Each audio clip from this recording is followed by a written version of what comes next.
Good afternoon. Happy spring day. This is 3 o'clock, gentle yoga. I'm the only participant today, but I'm happy to practice. I always am happy to practice and joyful when I have the opportunity to share. So today I'm going to go ahead and do a Zoom recording of this class. Sometimes people pop in late. But the nice thing is that this gives me a little space of time. The camera is set up, I'm dressed for it, so that I can just explore some of the ideas about movement and energy that have been going through my own heart-mind field of consciousness, coursing through my physical body and informing to some extent my intellectual mind. But anyway, it's more intuitive. So we're going to just come to mountain pose and we're going to bring the hands to the heart. So there's a way of moving that seems prevalent, at least in my experience with yoga asana, and that movement is linear. So this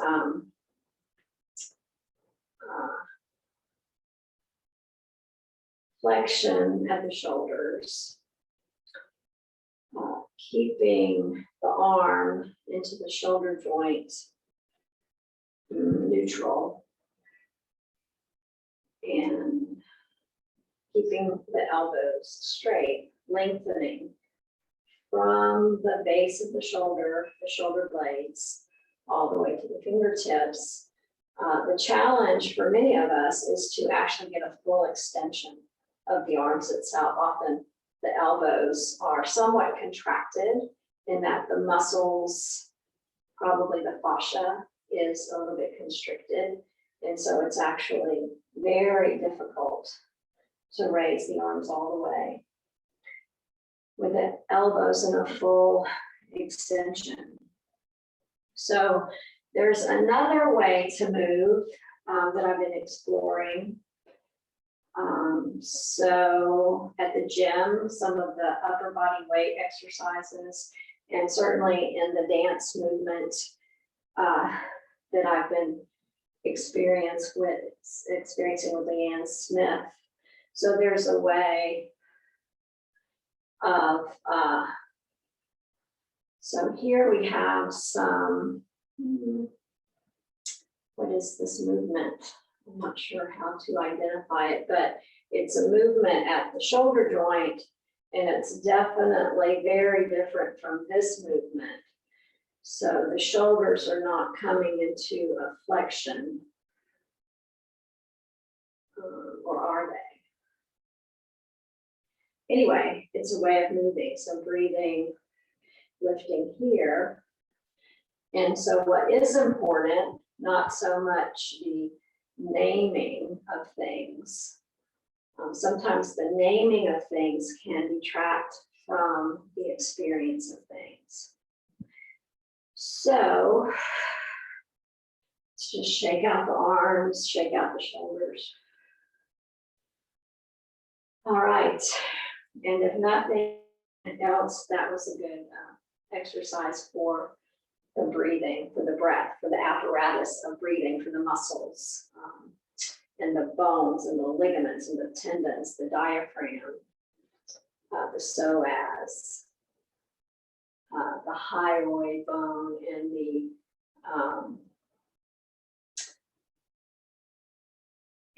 the throat musculature.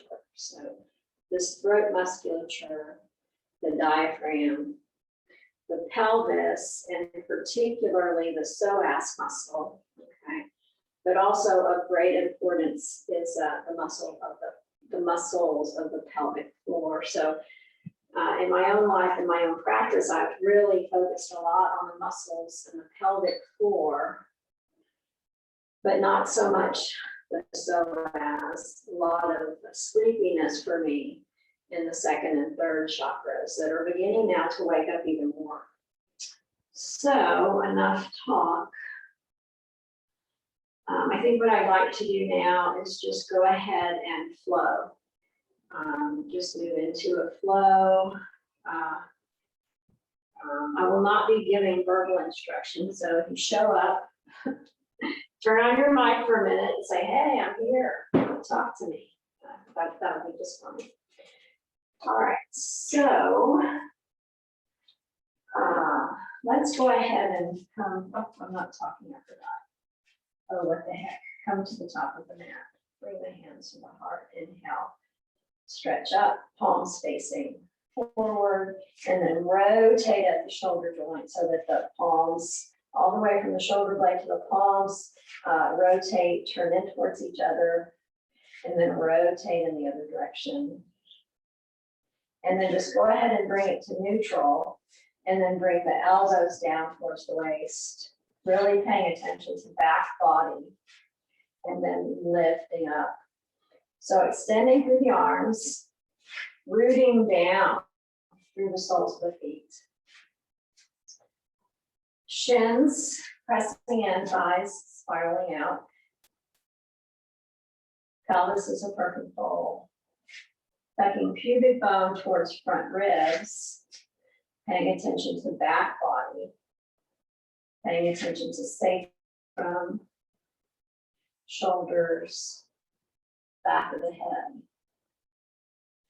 So if we were lying on the floor, then with the ideal alignment, okay, so our knees would probably would need to be bent more than likely, okay, because of the severity of the hardness of the floor beneath us. And when we're standing, we have a lot more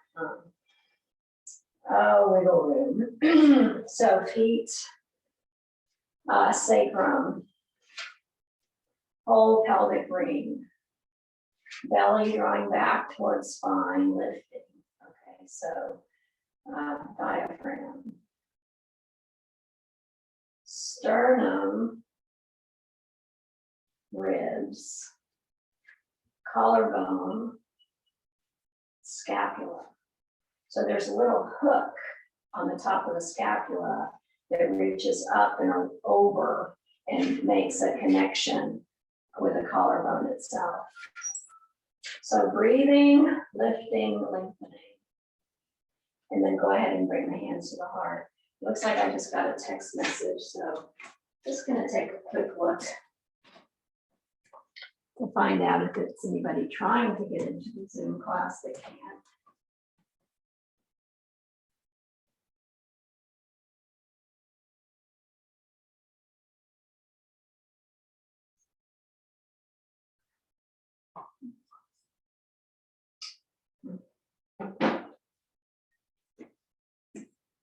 All right, this is my friend Leanne, my partner in crime.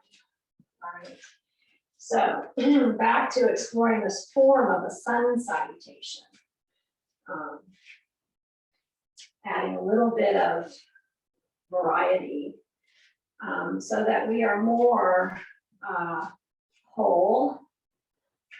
There's a three-dimensionality to our bodies. And there's even more dimensionality to the human experience. Just put it that way. All right, so let's inhale, lift and lengthen, and then go ahead and reach back. And so we're really strong through the root. We're reaching the waist down to the feet at the same time. We're lifting up from the waist to the top of the head. Okay, shoulder blades are active, muscles are lengthening, okay? And then we're going to be really stable in the feet, the legs, the hips, okay? And we're gonna lift up out of the waist, and we're gonna move into this very safe and supported backward bend. So you want to set yourself up so that you're safe, first of all. So your feet are pressing down, your feet are rooting down to the earth. Your legs are in a full extension, not locked, but fully extended. And you are tucking the tailbone down. And you are hugging the hips in towards each other. And you're lifting up all the way to the waist. And you're breathing. And then the shoulders are strong and active, lifting you up. And the head, the 8-pound weight of your head, is staying in line with your cervical spine. So if you have issues in the neck, you may want to just tuck the chin towards the chest a little bit to help keep it from the weight of the head falling down behind you, okay? You want to be in control. So go ahead and interlock your fingers, index fingers pointing up to the sky. And then the challenge is to maintain that basic alignment. But be gentle with yourself, okay? Remember to breathe and don't force it. Just go where you can with it. And then we're gonna lift, lengthen, laterally stretch to the right. And then we're gonna back to center, lift, lengthen, exhale, stretch to the left. Inhale, back to center. Now lift, lengthen back as far as you can go. And then back to center, bring the hands to the heart. Hinge from the hips, bend your knees a little bit if you need to. So a softness in the knees. Take the fingertips all the way down to the floor. So head hangs and bend your knees as much as you need to feel that your fingertips are firmly connected. Maybe not all of them, okay? But at least your middle finger. It's the longest one for most of us. All right, so just breathing and noticing, releasing the hands, and just continue to descend down. Head descending down towards the earth. Rooting into the earth with the feet. Lifting the hips up to the sky. And repositioning yourself like nanometer by nanometer, okay? So just tiny little readjustments as your body responds to the form or position that you have created.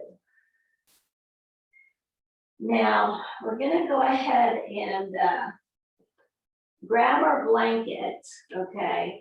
And we're gonna, because we're gonna move back to the lunge, but I wanna have the blanket handy because we might, I think we're gonna be in a lunge for a little while.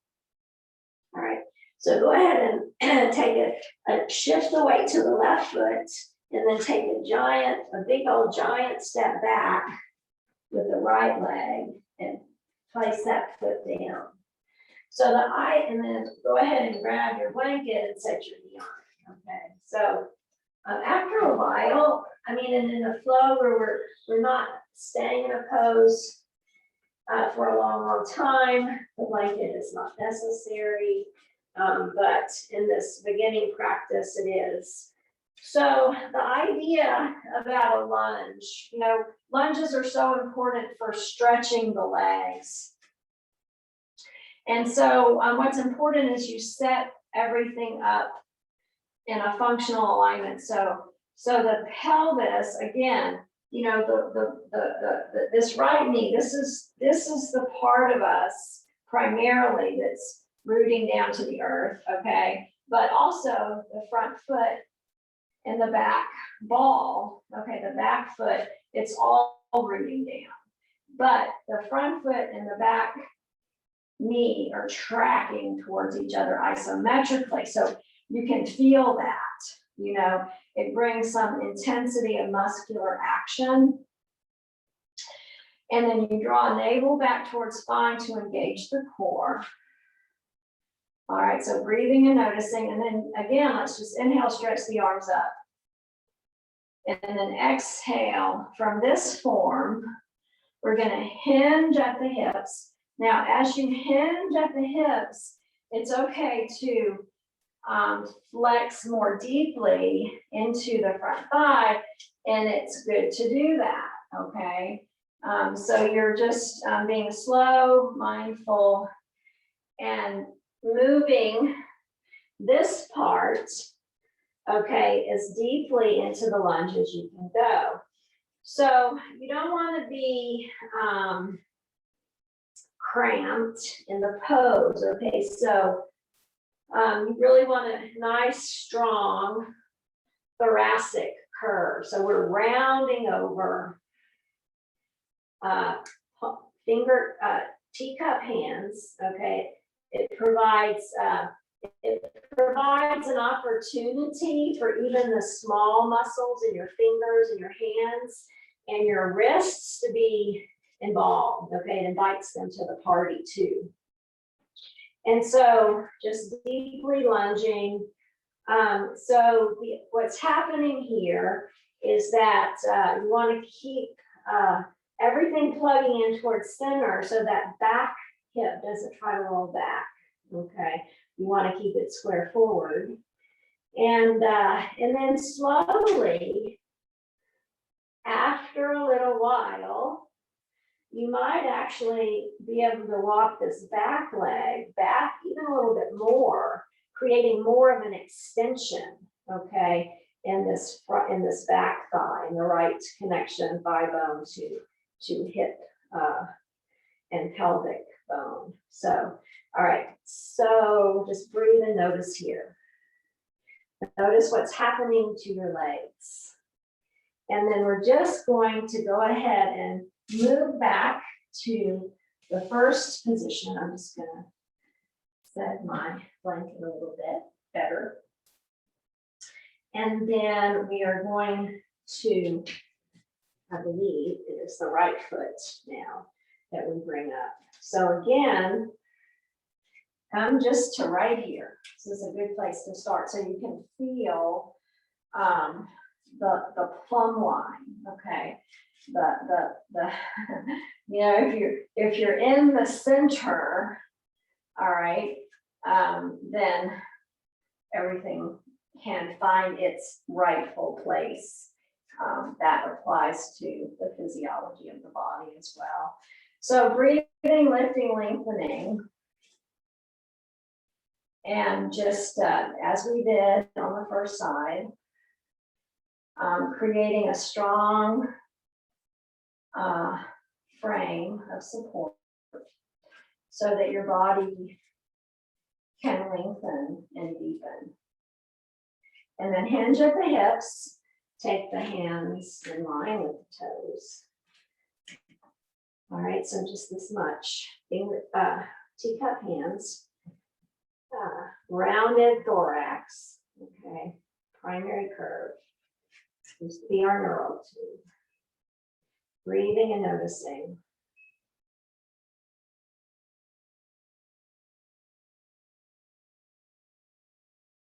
And then go ahead and take the right knee back to the left. All righty. So a little bit of core. So fingers are spread wide, okay? And we're connecting the palms to the shoulder blades through the musculature, muscles, tendons, ligaments, joints, in the arms. All right, so core. So neutral spinal curves. Okay, we're going to talk about that more when we go down to our back. Really, really important thing to know kinesthetically. So curl the toes under, really, really strong, stable upper body. Okay, head in alignment with the rest of the spine. And then we're just going to lift the knees like a millimeter. Keep drawing navel back towards spine, and even perhaps lifting the navel up beneath the rib cage as you breathe and strengthen. And then go ahead and set the knees down. So take the knees wide apart, bring the toes together, And then we're just going to press our hips back towards our heels. So just breathing and noticing.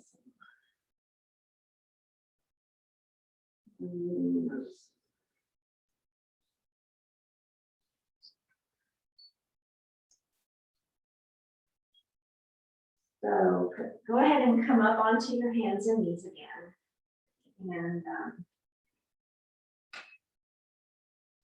so the next thing that we're going to do is work with quads and hamstrings. So go ahead and grab your blocks. And I do recommend blocks, especially for people who are really tall and wiry. The block, I was a latecomer to the use of props, and I totally love them, but I'm glad that I'm not dependent on them. But blocks are handy because they're arm extenders, okay? So 3 different levels. Okay, I think blocks are more important than a mat and a strap, but mats are important too. All right. Though often yoga mats are not necessary, sometimes just like a camping roll is really what you need. And then a nice, clean, smooth surface for your standing poses. Something that's not slippery, like a carpet. So concrete or hardwood floor. All right, so here we are. Let me remember where we want to go now. So we're going to come back to this basic position here with the right foot forward, and we're in this lunge. Okay. So now what we're going to do is we're going to find a neutral spine. So instead of thoracic spine really rounding and folding over, we're going to find a nice line from the tailbone to the crown of the head, engaging shoulders on the back.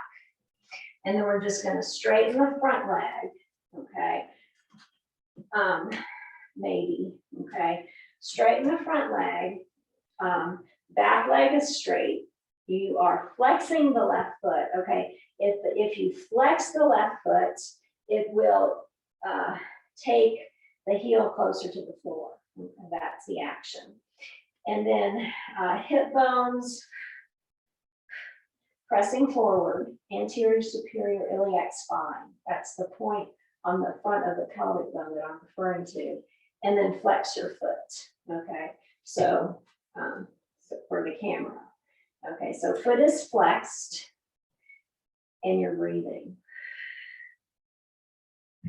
And then flatten the foot, go back down to your lunge, lift up out of the waist.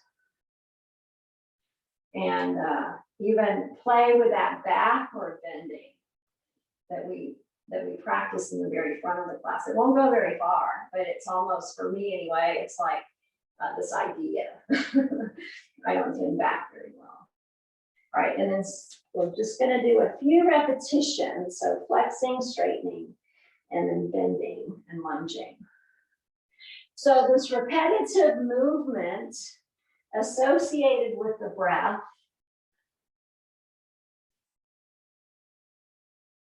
rewires your nervous system, okay? It makes the conduction of the message from the brain to the muscles flow much more smoothly, okay? To the extent that, you know, people can become automatic in some of their movements, which isn't necessarily a good thing. All right, so we can go ahead and bring that to stillness. And then for fun, let's step that left foot forward, okay? So here we are forward folding again, and then we're just gonna step that right leg back. Okay, so same thing, other side. Finding the deep lunge, back foot is toes curled under for better support of the knee, okay? And also it's conducive to the repetitive movement that we want to throw in here. So straightening the front leg and then flexing the front foot. Okay, that same flexed action of the front ankle, action of the back ankle takes the heel closer to the floor, and I'm trying not to lose awareness of my neutral spine.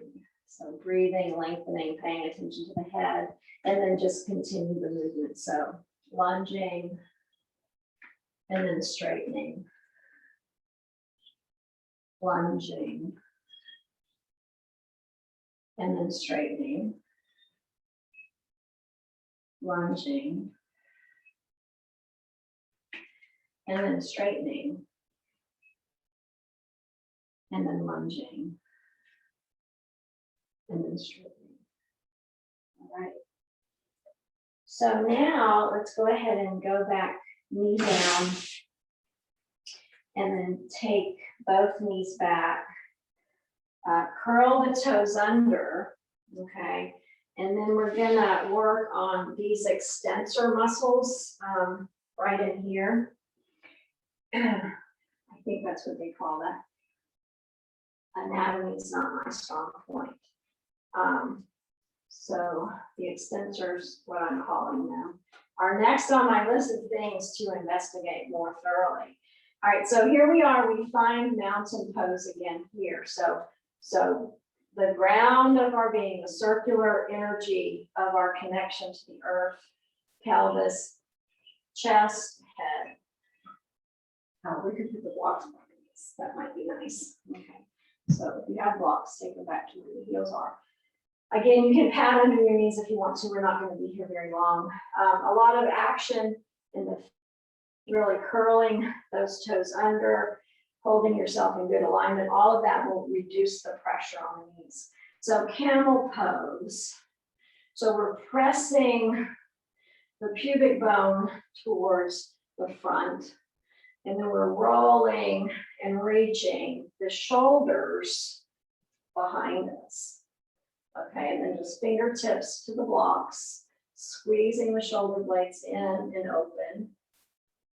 And then keeping my head in alignment by tucking chin to chest or just lengthening and breathing. And then let's go ahead and come down and flatten the tops of the feet and just fold forward just for a moment to balance the energy from the backward bend. There's an incredible amount of energy that is released with backward bending. So perhaps you experienced it with that short experience, that short practice of camel pose. So there's one more thing that I want to play with that is not necessarily a part of my normal practice. So this is going to be an exploration. Let's see how this goes. So a friend of mine at work tells me that a pose, I think it's referred to as Skandasana, is one of her favorite poses, and it's not from the Bible, as far as I know. I suppose that I don't see a lot, but I think it's a great pose. The Bible of yoga poses, which is Mr. Iyengar's treasury. There are others. I don't mean to hold his above others, but there's an awful lot of poses that he has explained in detail in his books, BKS Iyengar's. So we're going to try to find Skandasana. So come here. So what I'm doing is my foot is extended but turned in a little bit, and my hip is on my heel. So I'm going to come forward, okay? And then what I'm going to do is turn forward, okay? So see how I just turn my feet around forward, okay? And then let's just do that again.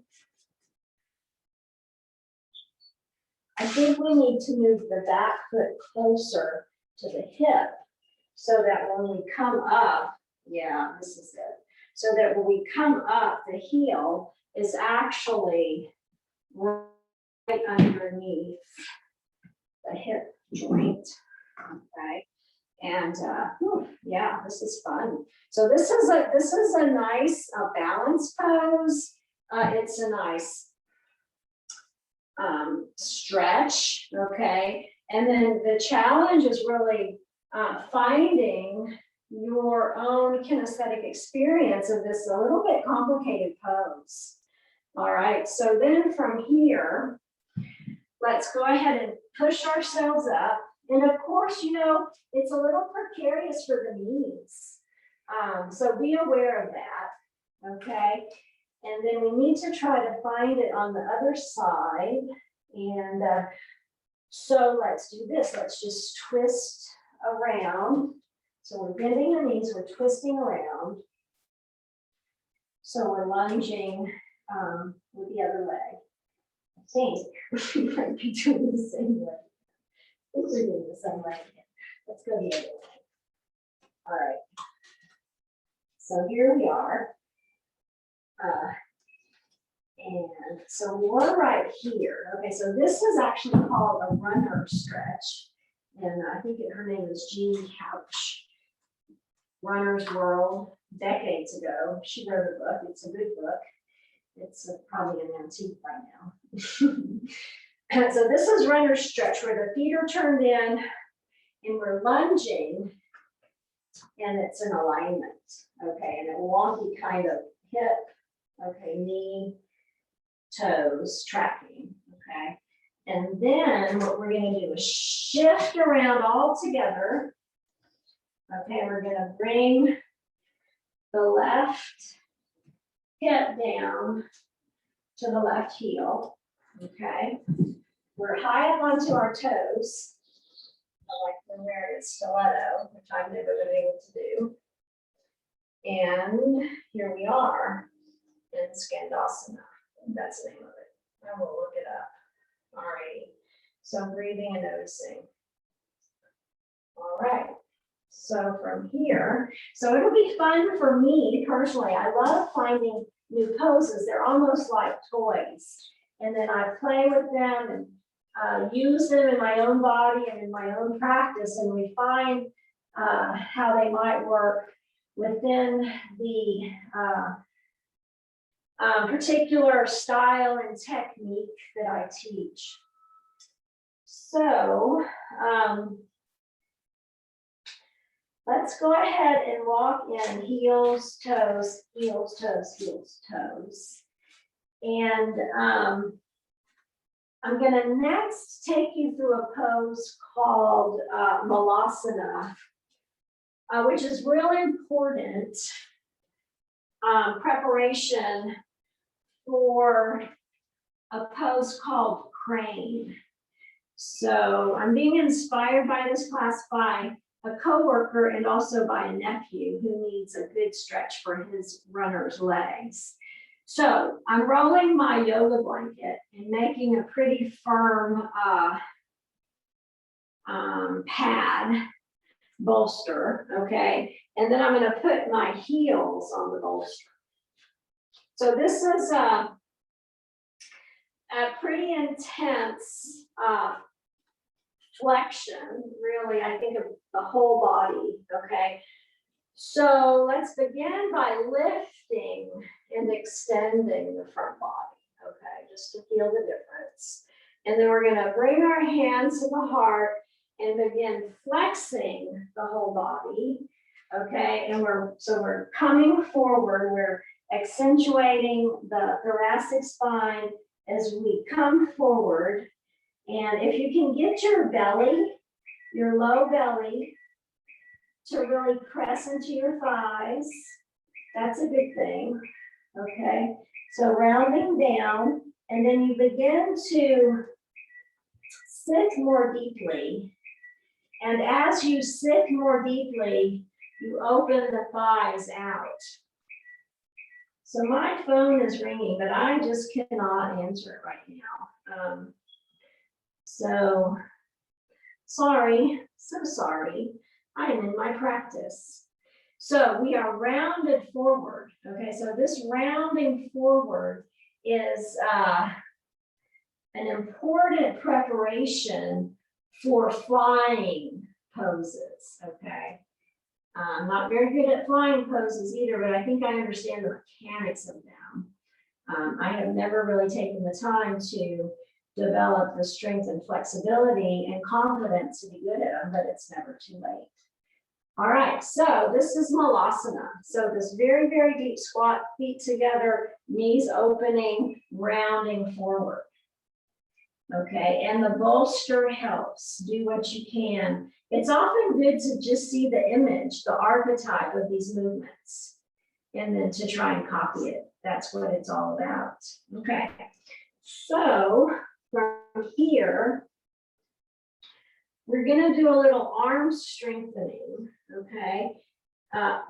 Arms and shoulders, because it's really important.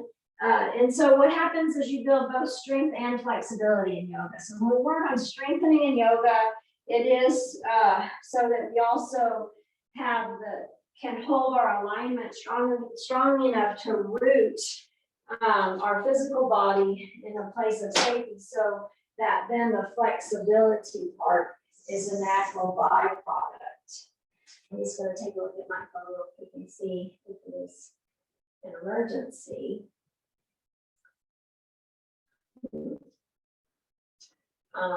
Nope, it's somebody that I don't recognize the number, so I usually have my phone on Do Not Disturb. All right, it's okay. So upper body. All right. So we're going to begin with some movements to build, to just warm up. Okay, to warm up the muscles in the shoulders. We've done a little bit of that already, but we're going to do some more. So here we are in table pose. And what we're going to do is thread the right hand underneath the left arm, left leg. It's controlling with the shoulder, okay? So I really am pressing into the palm. Shoulder blade is connected to the palm, okay? So I'm not crunching my head down on the floor. I don't even need to touch my head down to the floor, but my gaze is following my fingers, okay? And I'm reaching with my fingers just as far as I can reach with my fingers, keeping my hips where they are, okay? So then the next part of this movement is to bring that arm out and around, and then lift it up, keeping the hips even. Okay, and then set it down. So you can do repetitions of that, and we often do. Today, I'm a little bit more interested in just showing you some techniques that you can use for your own practice. So left arm underneath, okay, sliding it right in between, fingertips down to the floor, okay, spreading the hand, really engaging fingertips down to the floor, making contact with the anterior surface of the arm, the deltoid muscle, gaze follows the fingers, okay? And so just this much is enough. There's some other variations you may be familiar with, and then go ahead and lift the arm. But I tell you, this lifting the arm here and the shoulder is, for me, it's just really important to help manage the misalignments that I have lived my life into. All right. So now we're going to do a few yogic push-ups. So walk the knees back a little bit. The toes are still curled under. So we're going to just bring the elbows towards the chest. Okay, we're not going to go down all the way, and then lift.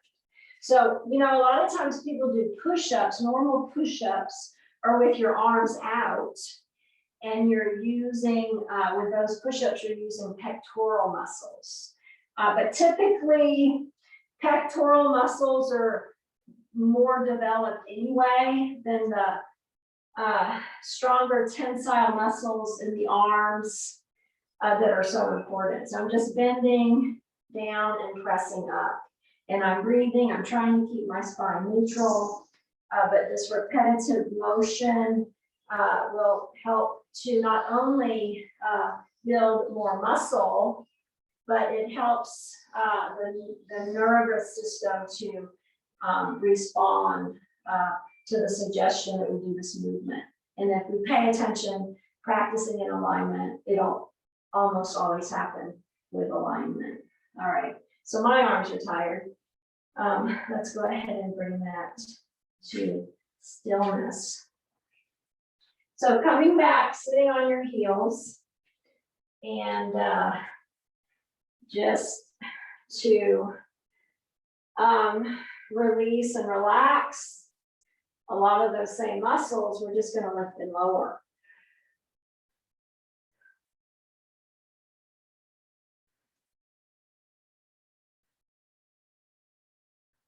All righty.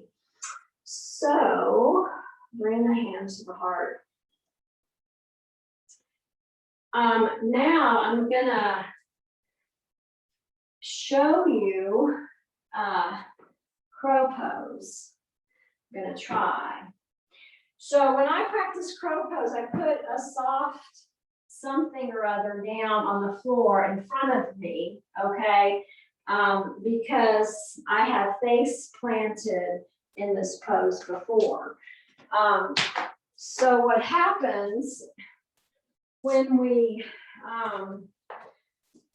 play our edge, okay, so that we are just stepping right up into that place of fear, where we don't really know if we belong, we don't know if we can do this, we're fearful, but we're able to keep it together and stay there, okay, and do what it is that must be done in this particular moment. It's playing with yoga and pretending like you're a crane. It's also called crow pose. Anyway, it's a flying pose. I'm not a flyer. All right, so this is it. Remember Malasana that we did, and we actually got our heels all the way down to the floor, or to the bolster, okay? We don't have the bolster now, but that's okay. We're just gonna step high up onto our toes, okay? And then, so we're really finding the strength and the buoyancy of our bodies, and then we're gonna set our hands. So the hands, the wrists, the elbows, the shoulders have to be active, engaged, working together to make this pose work, okay?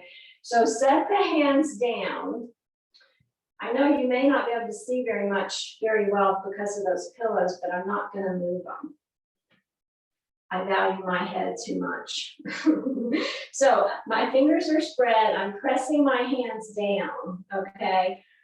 And I'm breathing, I'm in my body, I'm aware of my buoyancy, okay? Now, in this pose, you have to look to the floor, okay? You have to really round severely, okay? And then, you know, you might be able to, like, I can see the pillows if I try really hard, okay? So you're not looking ahead. And then what you do is you lift, okay? You're actually gonna lift your knees onto, or it's below the knees, okay, onto the elbows, and you're breathing, and you're concentrating, and then maybe with just a little bit of grace, you can balance for, in my case, a few seconds. This, like I said, this is not a pose that I work on, but I don't know why. It would be really fun and awesome to be able to do it better. So another thing that I've seen in my yoga experience, I'm just going to show it to you, is, so if you take this position of Malasana from the block, okay, so you're already lifted. Okay, you're already lifted. to where you can really get your shins onto the backs of the arms, okay? So shoulders, palms in alignment. Engage your core, and then you just have to roll forward. And I like to touch my toes together, okay, to connect that energy. All right, so crow pose. Whew. It's the first time I've ever taught it. So I hope it was okay. All right. So now, let's see, it's 3:45. So technically, after standing poses, you can do seated poses. That was a very energetic, we can call it a seated pose. Let's go ahead though, come down to the floor and let's move down onto our bellies. Again, I'm a creature who enjoys comfort. So I have my Mexican blanket. It's a blanket from Mexico. You can get a lot of these here. I got this from the border when my friend was going down that way. All right, so onto your bellies. And make a pillow with your hands. So one palm on top of the other, forehead on the hands, and then just really connect with your lower belly, your pubic bone, all right? And so breathing and noticing there. Okay, so we're gonna have the tops of our feet flat, but we're really pressing down. We're pressing down, okay? We have to root down into our feet. We're like a serpent. We're gonna play with Gandasana or a cobra pose. So we're gonna do it. We're gonna do it in a way that hopefully you'll find helpful. So chin to the floor, arms down at your side, palms down. All right, so let's inhale and lift the chest, lift the crown of the head, lift the arms, okay, and then exhale down. Yes, I know this isn't cobra yet, but we'll get there. So turn your head to the side. So pressing down the feet, head to center, inhale, lift the arms, lift the shoulder blades. No tension in the neck. And then lower down, turn head to the side. All right. So let's do some repetitions of that. Let's do 4 on each side. Okay, so inhaling, lifting, exhale, lower, turning your head. Inhale, lift, exhale, lower, turning head other side. So that was 1 round. Second round on your own breath. All right, so lifting and lowering. I like inhaling, even though the work of the poses on the left, the inhalation helps me to be more buoyant and to lift better. So when you've done the same number on each side, go ahead and bring your hands so that they're in line with your shoulders, elbows in towards your waist. Okay, and the feet are no wider than hip bone width apart. Okay, so from here, we're going to press down feet, thighs, pubic bone, lower abdomen. We're going to connect palms to shoulder blades. I'm actually lifting my shoulder blades and really plugging in there. And then I'm going to press down as I lift up. Okay, and then lower. So rooting, pressing down your feet, connecting palms to shoulder blades. Okay, and then inhale and lift, and exhale and lower. So let's do some repetitions of that. Let's do 3 more. Inhale and lift, exhale and lower. Inhale and lift, exhale and lower. Inhale and lift and breathe. So hold it here just as long as you can without losing your form. So you're pressing into your feet. You know, you're really pressing the pubic bone down. But if it wants to lift a little bit, to get more openness in the front of the body, it's okay, but be real careful about lower back. So you're lifting up from the waist to the crown of the head, and then from the waist all the way down to the tips of your toes. Okay, you're stretching in that direction. So it's like you're pulling against yourself, which we often are. And then go ahead and roll all the way down. Set your forehead on your hands. And then just rock the bottom from side to side. Okay, so now we're going to go ahead and roll over onto your backs. And then if you have a strap, you know, it doesn't have to be a yoga strap. So any kind of strap, a belt, you know, anything you do, that's like, you know, just at usually 6, 8 to 12 feet long, depending on how tall or how large you are, okay, body mass. All right, so come down onto your backs. So you're gonna set the feet down, be sure that they are in the same line, that one foot is not in front of the other. That sets you up for misalignment all the way up. So feet, knees, hip bones, anterior superior iliac spines. Okay, so hips are even with shoulders, so you know you're not cattywampus on the yoga mat. And then make a pillow with your hands. And just or cradle with your hands and set the back of your head in there. Okay. A lot of times we carry a lot of tension and tightness in our necks. So before doing bridge pose, or these variations, it's you're down for a great opportunity to just take a moment. So press the elbows up and just lift the head with your hand. So this is actually, if we were lifting directly in alignment, that would be called cervical traction. Okay.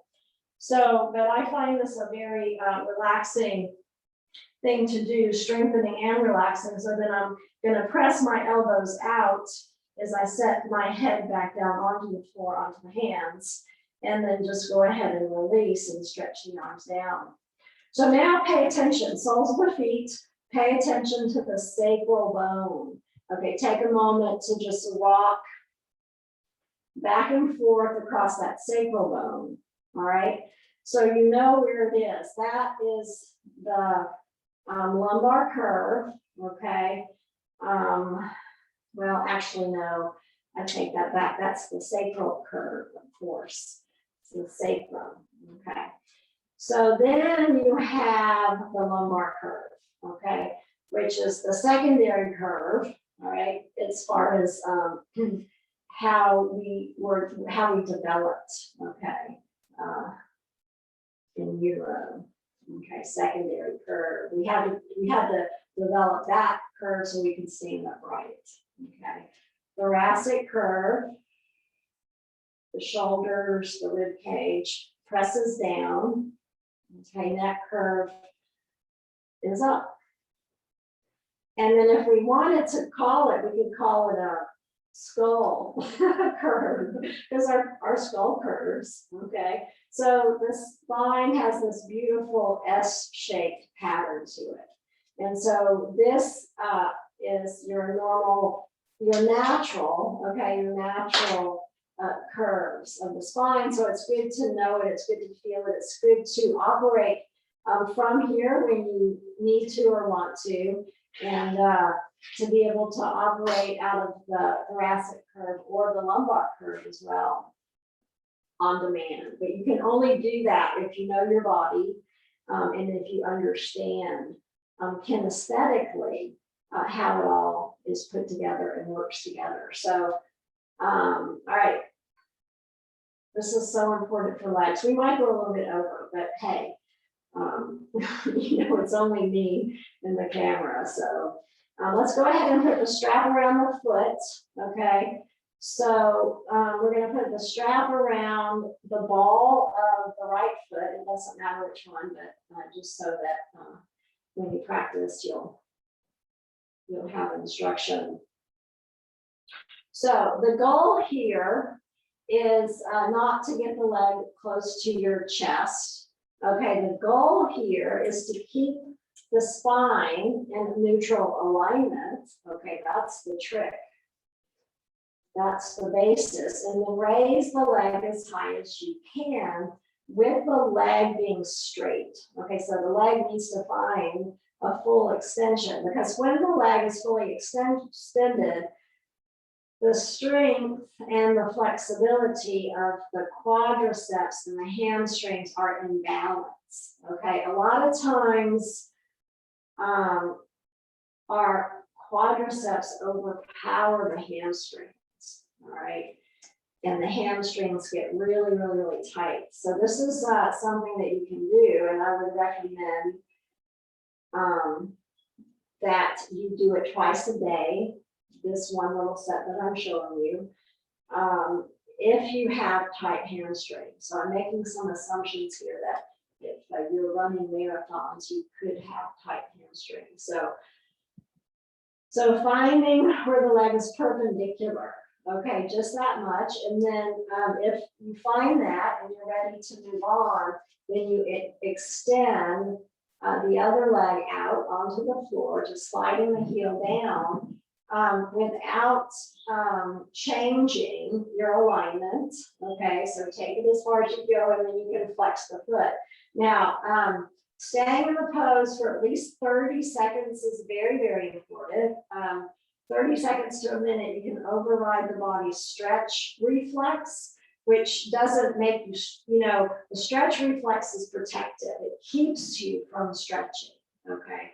So once you are in a pose in dynamic stillness for 30 seconds to a minute, the muscles will begin to release. So there's a lot of benefit from staying in poses for a little while. Okay, so just breathing and noticing. Now there's more that we could do from here, but we won't. Join me again for Zoom yoga, and we can do more. Let me know that's your request. Okay. So now we're going to do the same thing other side. So I just bent both my knees again. I'm putting the strap around my left foot, and I'm really paying attention to that right foot solidly on the floor. Notice how my sacrum wants to shift. Balance, okay, and so then I'm aware of that, and I just take awareness and energy to the whole sacral bone. I'm imagining it fanning out onto the earth, shoulder blades. I'm using the alignment of my arms to create a pulley, okay, not that I'm pulling my leg towards me, but it's an efficient way of supporting the extended leg. Okay, shoulders are down, back of the neck is relaxed. Neck curve, chest curve, low back curve, sacral curve are all where they're supposed to be.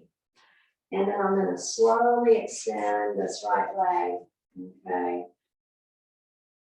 And breathe and press. So flexing the right foot and pressing the heel away, toes to my face.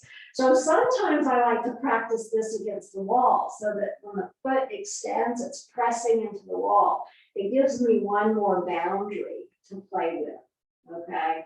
Another thing that when I used to do sprint intervals on the treadmill at the gym, which I haven't done in a year, I don't think I'll go back to the gym. Exercising outdoors is less expensive and much more fun. Anyway, and I can still do this at home. Put a weight on my thigh, like a 5-pound, 10-pound weight on my thigh, that right thigh, and it really, that weight just allows those muscles to, it grounds you, it makes that leg heavier, and helps those muscles to release even more. So. All right, so when you're done, just remove the strap, bend the left knee. Go ahead and take the right knee up And it is exactly 4 o'clock. We're going to do just a couple of finishing movements. So go ahead and we're going to cup our hands on our knees. So palms on our knees, fingers pointing, and then we're going to do circles. We are circling on the sacrum. So to the side, back, to the side, and up. Okay, so in one direction and then in the other. Alrighty, and then bring that to stillness, and then step one foot down and then the other, extend one leg out and then the other, and then turn the palms up. And this is Savasana.